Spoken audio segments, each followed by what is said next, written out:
नमस्कार, आपका स्वागत है सनातन उपाय चैनल पर। दोस्तों, साल 2025 का पहला चंद्र ग्रहण बहुत ही जल्द लगने वाला है। फाल्गुन मास की पूर्णिमा के दिन यह ग्रहण लगेगा। 14 मार्च 2025 दिन शुक्रवार को होली के दिन साल का पहला चंद्र ग्रहण लगेगा। ऐसे में इस चंद्र ग्रहण से जुड़ी कंप्लीट जानकारी आपको इस वीडियो में मिलेंगे, जैसे कि 14 मार्च का चंद्र ग्रहण कितने बजे लगेगा, ग्रहण कब शुरू होगा और कब समाप्त होगा, ग्रहण के सूतक काल का समय क्या रहेगा और इसका सूतक काल भारत में माना जाएगा या नहीं, क्या यह ग्रहण भारत में दिखाई देगा या नहीं, और भारत के अलावा और किन किन देशों में यह चंद्र ग्रहण देखा जा सकेगा।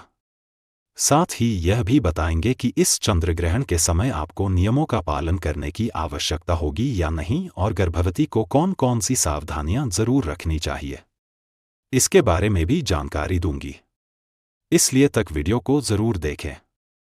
लेकिन वीडियो शुरू करने से पहले आपसे रिक्वेस्ट है कि अगर अभी तक आपने हमारे चैनल को सब्सक्राइब नहीं किया है तो जल्दी से सब्सक्राइब करके बेल आइकन दबा दें। साथ ही इस वीडियो को लाइक करें और ज़्यादा से ज़्यादा शेयर करें। तो आइए शुरू करते हैं। दोस्तों, 14 मार्च को फाल्गुन पूर्णिमा के दिन साल का पहला चंद्र ग्रहण लगेगा और इसी दिन रंग वाली होली का पर्व भी मनाया जाएगा। यह कोई सामान्य चंद्र ग्रहण नहीं होगा। इस दौरान चंद्रमा लाल रंग का दिखाई देगा, जिसे ब्लड मून के नाम से जाना जाता है। ऐसा नज़ारा तब देखने को मिलता है जब चंद्रमा पूरी तरह से पृथ्वी की छाया में आ जाता है। कुछ विशेष कारणों से इस दौरान चंद्रमा सुर्ख लाल रंग का दिखाई देता है। दोस्तों, यह चंद्र ग्रहण बेहद ही खास होने वाला है। इसका प्रभाव राशियों पर भी पड़ेगा। ज्योतिष के अनुसार चंद्र ग्रहण को अशुभ घटना माना जाता है। इस दौरान कई कार्यों को करना वर्जित बताया गया है।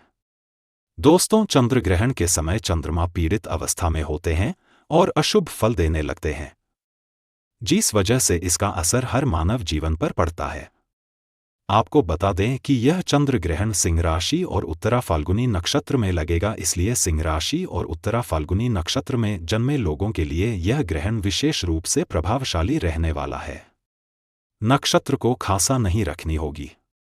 अपने स्वास्थ्य के प्रति सचेत रहना होगा। यह चंद्र ग्रहण आपके लिए कष्टकारी रहेगा। दोस्तों, बात करें 14 मार्च को लगने वाले चंद्र ग्रहण के समय की। आपको बता दें, साल 2025 का पहला चंद्र ग्रहण 14 मार्च को सुबह 9:29 से लेकर दोपहर 3:29 तक लगेगा। यह ग्रहण फाल्गुन शुक्ल पूर्णिमा के दिन घटित होगा। यह पूर्ण चंद्र ग्रहण होगा जो मुख्य रूप से ऑस्ट्रेलिया के अधिकांश भाग, यूरोप, अफ्रीका के अधिकांश भाग, उत्तरी और दक्षिणी अमेरिका, प्रशांत, अटलांटिक, आर्कटिक महासागर, पूर्वी एशिया और अंटार्कटिका आदि क्षेत्रों में दिखाई देगा। हालांकि 14 मार्च का लगने वाला चंद्र ग्रहण भारत में दिखाई नहीं देगा। यह ग्रहण भारत के किसी भी स्थान से देखा नहीं जा सकेगा, क्योंकि जब चंद्र ग्रहण घटित होगा उस समय भारत में दिन होगा। ऐसे में चंद्र ग्रहण को देखना संभव नहीं होगा। क्योंकि यह चंद्र ग्रहण भारत में दिखाई नहीं दे रहा है, इसलिए इस चंद्र ग्रहण का सूतकाल भी भारत में माना नहीं जाएगा। दोस्तों, इस चंद्र ग्रहण का धार्मिक दृष्टि से भारत पर कोई भी महत्व नहीं रहेगा। इस समय पूजा पाठ के काम में कोई भी रुकावट नहीं आएगी और ना ही होली के त्योहार में कोई बाधा होगी। आप सारे काम कर सकते हैं। इस समय जब तक आदि की मनाही नहीं रहेंगी, लेकिन जिन देशों में यह चंद्र ग्रहण दिखाई दे रहा है वहां पर इस चंद्र ग्रहण का सूतक काल माना जाएगा। आपको बता दें कि चंद्र ग्रहण का सूतक काल ग्रहण शुरू होने के ठीक 9 घंटे पहले लग जाता है, जो कि ग्रहण के साथ ही समाप्त हो जाता है। चलिए, आप जानते हैं कि चंद्र ग्रहण के दौरान किन किन बातों का ध्यान रखना चाहिए और कौन कौन सी सावधानी रखनी चाहिए। तो दोस्तों, ग्रहण के दौरान हमें कभी भी घर के बाहर नहीं निकलना चाहिए। ग्रहण के दौरान निकलने वाली हानिकारक किरणें नुकसान पहुंचा सकती हैं और ग्रहण को खुली आंखों से देखना भी नहीं चाहिए। ग्रहण के समय किसी से लड़ाई झगड़ा नहीं करना चाहिए और ना ही ग्रहण के समय पैसों का लेन देन करना चाहिए। इसके अलावा ग्रहण के समय भोजन बनाना और भोजन खाना भी नहीं चाहिए। इस समय पानी भी नहीं पीना चाहिए। हालांकि यह नियम बच्चे, बूढ़े और रोगी पर लागू नहीं होता है। ग्रहण का समय हमेशा से ही एक विशेष महत्व रखता है और इसे धार्मिक दृष्टि से काफी संवेदनशील समय माना जाता है। हमारे धर्म ग्रंथों में ग्रहण के समय कुछ कार्यों को करने की मनाही होती है और इस दौरान कुछ खास बातों का पालन करना अत्यंत आवश्यक बताया गया है। आज हम आपको विस्तार से बताएंगे कि ग्रहण के दौरान किन कार्यों से बचना चाहिए और विशेषकर गर्भवती महिलाओं को ग्रहण के समय क्या करना चाहिए और क्या नहीं करना चाहिए। यह जानकारी आपके लिए अत्यंत लाभकारी सिद्ध हो सकती है, इसलिए इसे ध्यानपूर्वक पढ़ें। सबसे पहले बात करते हैं ग्रहण के समय साधारण व्यक्ति को कौन कौन से कार्य नहीं करने चाहिए। दोस्तों, ग्रहण के समय मांस मदिरा का सेवन करने से बचना चाहिए क्योंकि यह समय आध्यात्मिक और ऊर्जा का होता है। इस समय नकारात्मक ऊर्जा वातावरण में व्याप्त होती है, जिससे मनुष्य के शरीर और मन पर बुरा प्रभाव पड़ सकता है। इसके अलावा ग्रहण के समय जुआ खेलना, बाल खींचना, तेल मालिश करना, ब्रश करना या नाखून काटना भी वर्जित माना गया है। ऐसा माना जाता है कि इन कार्यों से नकारात्मक ऊर्जा व्यक्ति के भीतर प्रवेश कर सकती है और उसके जीवन में कठिनाइयां उत्पन्न कर सकती है। ग्रहण के समय घर की साफ सफाई, कपड़े धोना, बर्तन धोना, कपड़े निचोड़ना आदि कार्य भी करने की मनाही होती है। ऐसा कहा जाता है कि इन कार्यों से ग्रहण की नकारात्मक ऊर्जा हमारे घर में प्रवेश कर सकती है। ग्रहण के दौरान कोई भी शुभ या नया कार्य करने से बचना चाहिए, जैसे कि नए वाहन, प्रॉपर्टी या बिजनेस की शुरुआत। इस समय किए गए कार्यों का फल विपरीत हो सकता है, इसीलिए ग्रहण के दौरान कोई बड़ा फैसला या निवेश नहीं करना चाहिए। अब बात करते हैं गर्भवती महिलाओं के लिए ग्रहण के दौरान क्या सावधानियां रखनी चाहिए। दोस्तों, अगर आपके घर में कोई महिला गर्भवती है तो ग्रहण के समय उन्हें विशेष सतर्कता बरतनी चाहिए। गर्भवती महिला को सबसे पहले इस बात का ध्यान रखना चाहिए कि ग्रहण के समय उन्हें किसी भी नुकीली या धारदार चीज जैसे कि चाकू, कैंची, नेल कटर पेन, पेंसिल आदि का प्रयोग नहीं करना चाहिए। मान्यता के अनुसार ऐसा करने से होने वाले शिशु पर नकारात्मक प्रभाव पड़ सकता है और जन्म के बाद बच्चे में शारीरिक दोष उत्पन्न हो सकते हैं।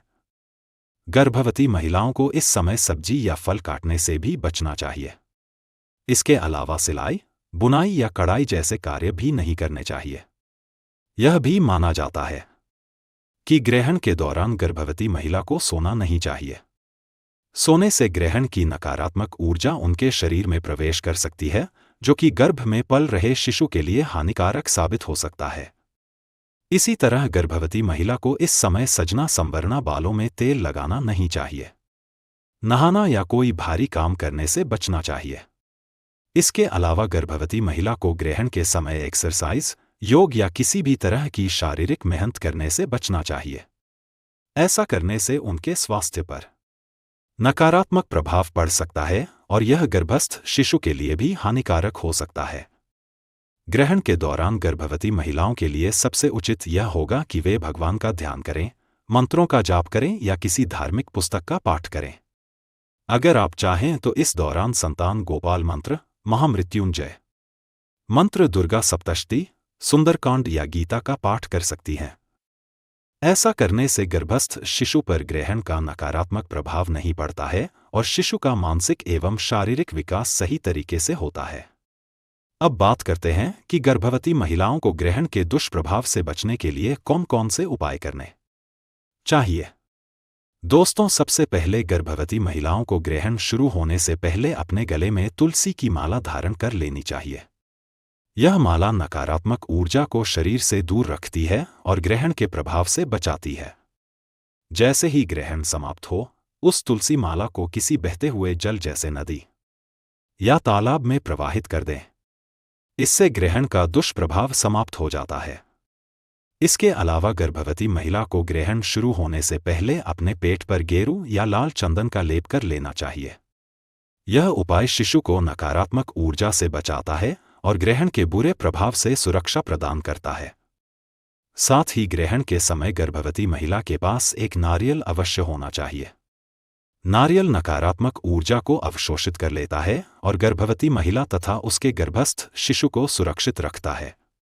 जैसे ही ग्रहण समाप्त हो जाए, गर्भवती महिला को गंगाजल डालकर स्नान अवश्य करना चाहिए। गंगा जल से स्नान करने से ग्रहण के प्रभाव समाप्त हो जाते हैं और शरीर शुद्ध हो जाता है। स्नान के पश्चात अपनी सामर्थ्य के अनुसार कुछ दान अवश्य करें, जैसे अनाज, वस्त्र, फल, धन आदि। ऐसा करने से ग्रहण के नकारात्मक प्रभाव समाप्त हो जाते हैं और शुभ फल की प्राप्ति होती है।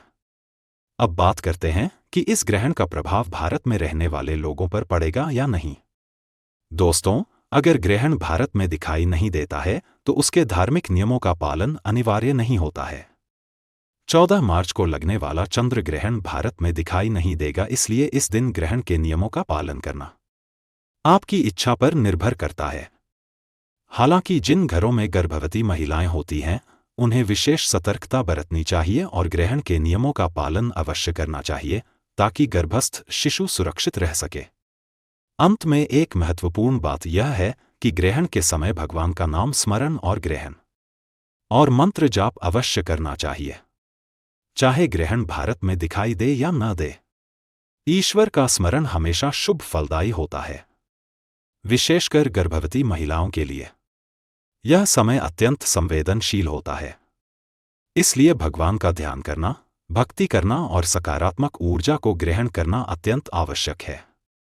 अगर आपको यह जानकारी उपयोगी लगी हो तो कमेंट बॉक्स में जय लिखें, माता दी अवश्य लिखें और यदि आपका कोई सवाल हो तो उसे भी कमेंट बॉक्स में जरूर पूछें। इस जानकारी को अपने दोस्तों और परिवार के साथ साझा करें ताकि अधिक से अधिक लोग ग्रहण के समय सतर्कता बरत सके और नकारात्मक प्रभाव से बच सके। धन्यवाद।